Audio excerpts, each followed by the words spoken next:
Somebody commented on one of my shorts and asked me, how do I have the willpower to get up and go to the gym when I was going to the gym at 5 o'clock in the morning? I'm not going to say I go there every single day and every single week, but I just did go today at about 7 o'clock in the morning. And I told them there's things that you can control and there's things that you can't control in your life. So you have to identify what those things are that you can control and take responsibility for them, take action on them, because worrying about the things that you can't control will only make the situation worse than it is. And acting like the things that you do have control of are out of your control will leave you worse off. So identify what those things are that you can control. Be honest with yourself, and you'll be able to make it. You'll be able to change your life around you. But I want to add on to that. I want to say even more than just taking responsibility for the things you can control and basically controlling them, also not getting caught up in the result of whatever it is you're doing. Focus on the input and don't focus on the results that is coming. Don't have high expectations, low expectations. Don't have any expectation for what it is you're chasing. Yes, you have a goal. You have some number in mind, whether it's your financial number, a number you want to hit, whatever. On your YouTube channel, for example, whatever it is, we all have a number in mind, and the goal is fine, but don't get caught up in the result of what it is you're doing. Let's say you're posting a video. Let's say you're going to the gym.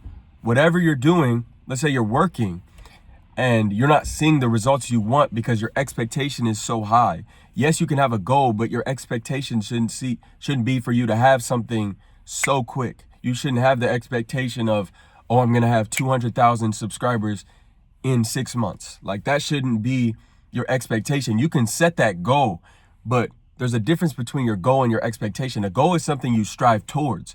An expectation is something that you expect yourself to have. And so when you set an expectation and you don't reach it, then comes the problem. Discouragement. You get extremely discouraged because you've been working towards a goal, and you expected to be, 20-inch biceps. You expected to have this many subscribers. You expected to have this much money in your bank account, and you're not seeing the result that you want. And that's where a lot of the mental battle comes in, is in the discouragement of your expectations. Because when you get discouraged, now you need more motivation to push and do the things that you were already doing, because you feel like a failure. You feel like, I set this goal, I set this expectation, I didn't hit it, and now you're like, what's even the point? You're like, I should just give up. But the point of it wasn't to hit that expectation, it was to set the goal. The goal is still there. Don't put a time limit on the goal. Just put the goal, like, deadlines are different. This isn't a deadline, this is a goal. And so you have a goal, and just keep on working towards it, inputting work, and you'll reach it. Because a lot of people get caught up in the results. They want the results so quick. They want to see change like this. Like, change doesn't happen overnight. You're not going to get ripped overnight. You start going to the gym for 3 months, you expect to be looking like the guy who's been going for 2 years. That's not going to be the reality of the situation. You launch a company, it's not going to be popping off exactly when, you want it to be. It's going to pop off in divine timing. And that's another thing I want to talk about. Not divine timing necessarily, but just philosophy and different aspects, different ways they talk about this same thing. Because I got this from philosophy. But it's funny because I was already using it in my life. I was already like, just input. Forget about the result. Because every time I would have an expectation and I wouldn't reach it, it would discourage me. And I would have to try even harder to work towards what I was doing, because now I felt like it wasn't even worth it. And so from philosophy, they talk about separating yourself from the result, separating yourself from even the feeling of the goal. You know what I mean? Like, don't even feel the achievement, basically. Having the goal in mind and just working towards it, inputting, but not changing. It's like stoicism, not changing the feeling, whether you are seeing results or you're not, whether you are making more money or you're not. Continually putting that input in, because you're bound to win. You're bound to win. Having that mindset. You know, meditating has like changed my life. I have no negative thoughts for my future. I have no negative thoughts for where I see myself. You know, every time I tell myself this is what I am, there's no negative talk in my ear saying, no, you're not. You're lazy. No, you're not. You're this, you're that.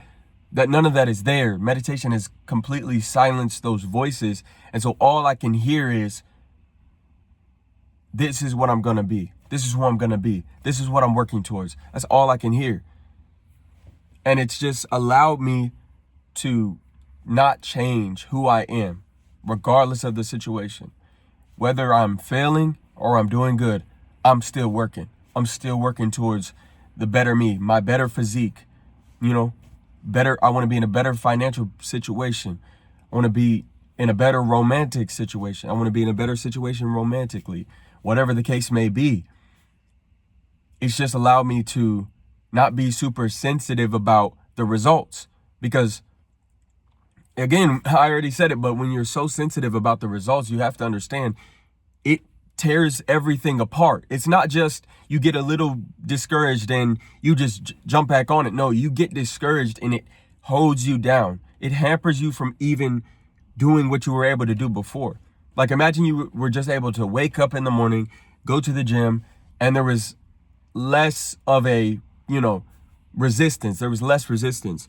Now that you have set an expectation for what you'll be benching, let's say, for example, I want to bench 225 in 3 months. You set that, that expectation for yourself, and you don't hit it in 3 months when you've been working so hard, and you don't hit that goal, you don't hit that expectation.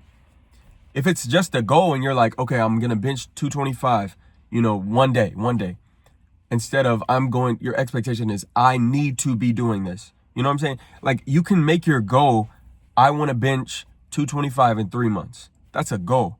But saying I need to hit 225, this is where I need to be. If I'm not here, it's like an ego thing. It's a pride thing. You're like, if I'm not here, then it's not even like I'm not doing enough. Like, I'm not good enough. And it's like, it doesn't have to be that serious, is what I'm trying to say. Just push for bettering yourself. We all want to be great. We all want to be better than we were yesterday. You know what I'm saying? We're all chasing our better selves. But at the end of the day, you can't force yourself to do something you can't do.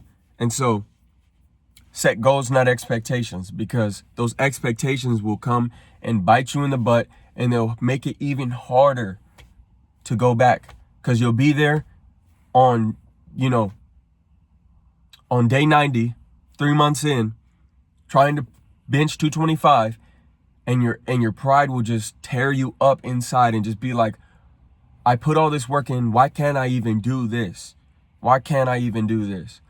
Like 225 is the least that somebody could do. That's a lot.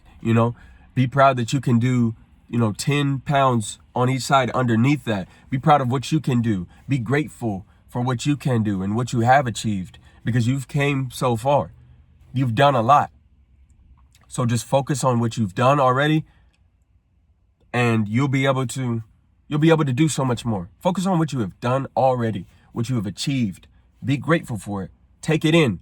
Be mindful about it. Don't just you don't just be like, oh, yeah, I did that and I did that, but I didn't hit 225. Like, what kind of way is that to live? Let's reel ourselves back in, and let's really, take in what we have done, because we've achieved what we never have before, what we thought was super crazy before. And even though we haven't hit, these big I don't know what I'm saying. These landmark goals, I guess I'm saying, doesn't mean that we aren't putting in the work. Doesn't mean that we should give up. Doesn't mean that we're not doing enough. You are doing enough. Just keep pushing. Just keep going. If you're showing up, you're doing enough. If you're showing up, you're doing enough. Take it inch by inch. There's no, you know what I'm saying? Take it day by day. Set goals, not expectations. Don't get discouraged.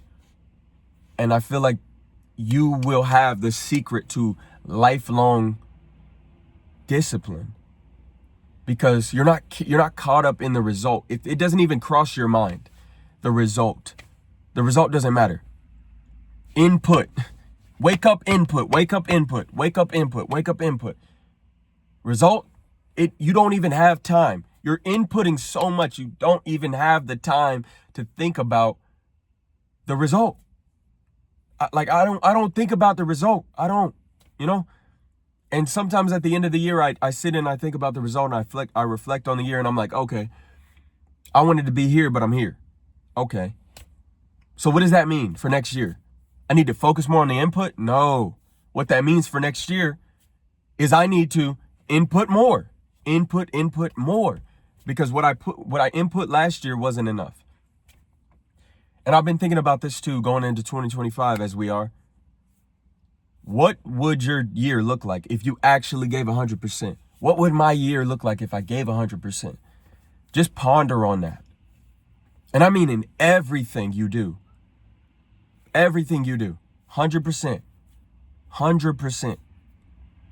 In your work, in your relationships, in your friendships, in your hygiene, in your skincare, whatever, your physique, the gym, your health, your diet, what you eat, what you read, what you consume, like listening to media, scrolling on TikTok. What if you gave 100%? You just cut all the bad stuff out. You just cold turkey all the bad habits, and you just lock in and give it 100%. And I'm not saying do it all the whole year. Try a month, then try 2, then try 6, and then be like, okay, hold on. 6 is kind of crazy. No, but if you can do it the whole year, what does that year look like for you? What does 100% in a year look like for you? Just think about that, man. I love you guys, and I'll see you in the next one. Peace.